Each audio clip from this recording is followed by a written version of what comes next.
Thank God it's a beautiful day for you and me. My name is Ima. Welcome to my YouTube channel. Today I would like to share with you why some Filipinos mock other Filipinos for speaking English well. On the website of the Philippines Department of Tourism, it says that the Philippines is the third largest English-speaking country in the world. That's a cool thing indeed. From big companies to small sari-sari stores, Filipinos speak English. Even cab drivers speak English.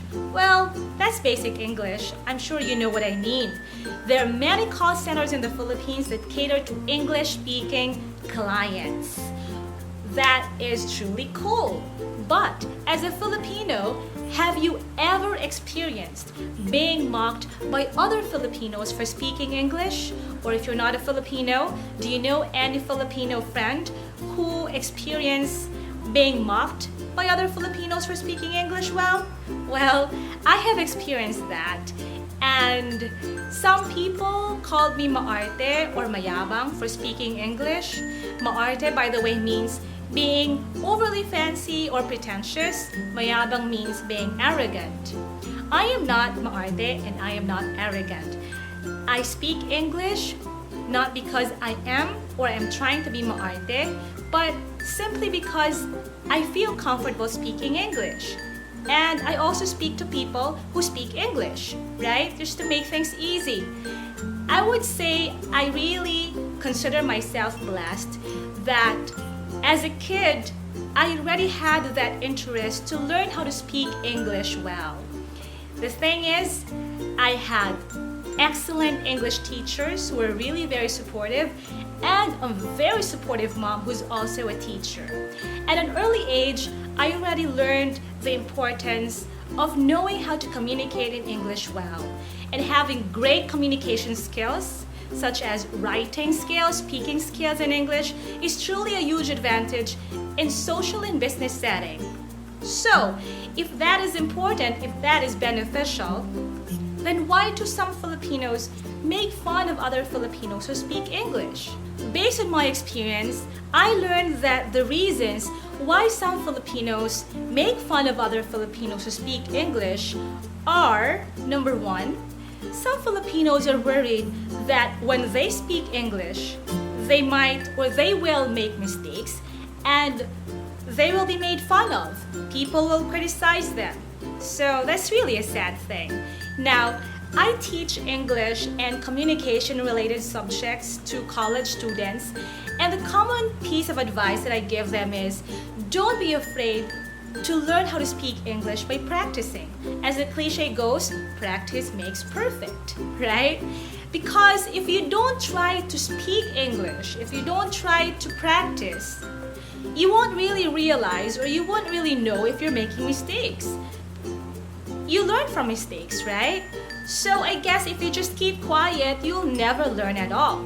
Another reason is some Filipinos are merely not interested to learn how to speak English.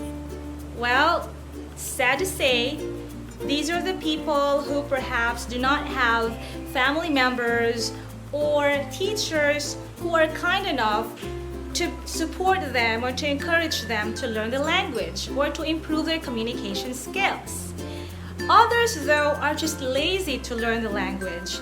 And I would say, I think some of these lazy ones are the ones who would just say, oh, nosebleed, whenever the truth is, they find it hard to speak English or they find it hard to understand English.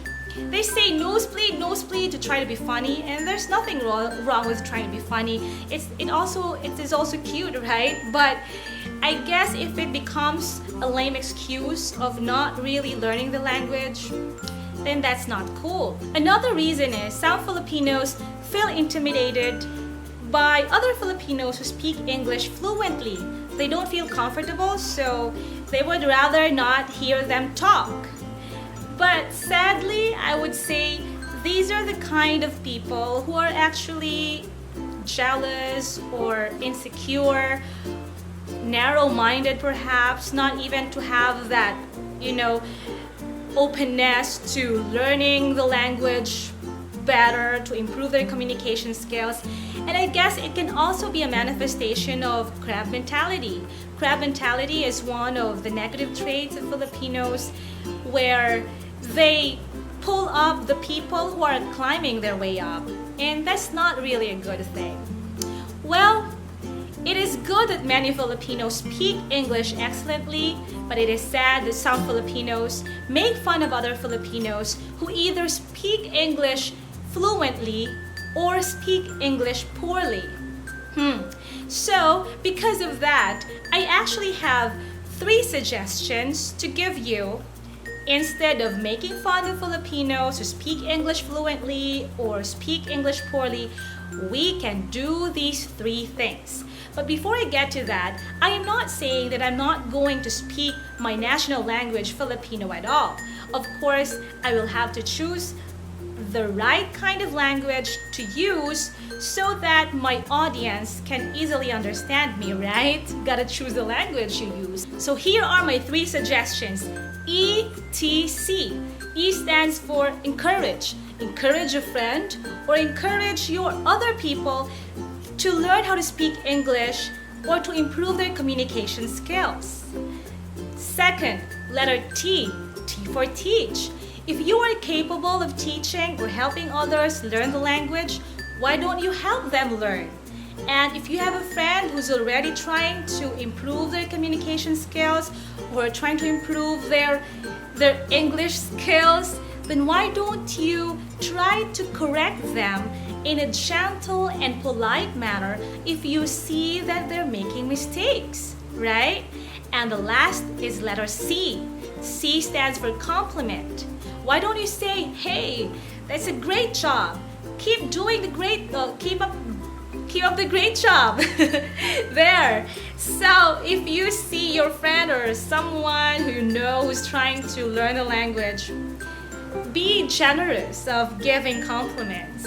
And I think when you help them, it's not only fun for her or for him and for you, but the good thing is you'll also be a blessing to others.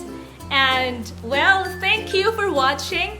And to Chris Vinci and Joe Vincente, thank you for sharing your thoughts when I posted this question on my Facebook page. And guys, I want to leave you a wonderful reminder for you and me. The scripture says, and why worry about the speck in your friend's eye when you have a log in your own? I hope to talk to you again, guys. Thank you. Rise and shine.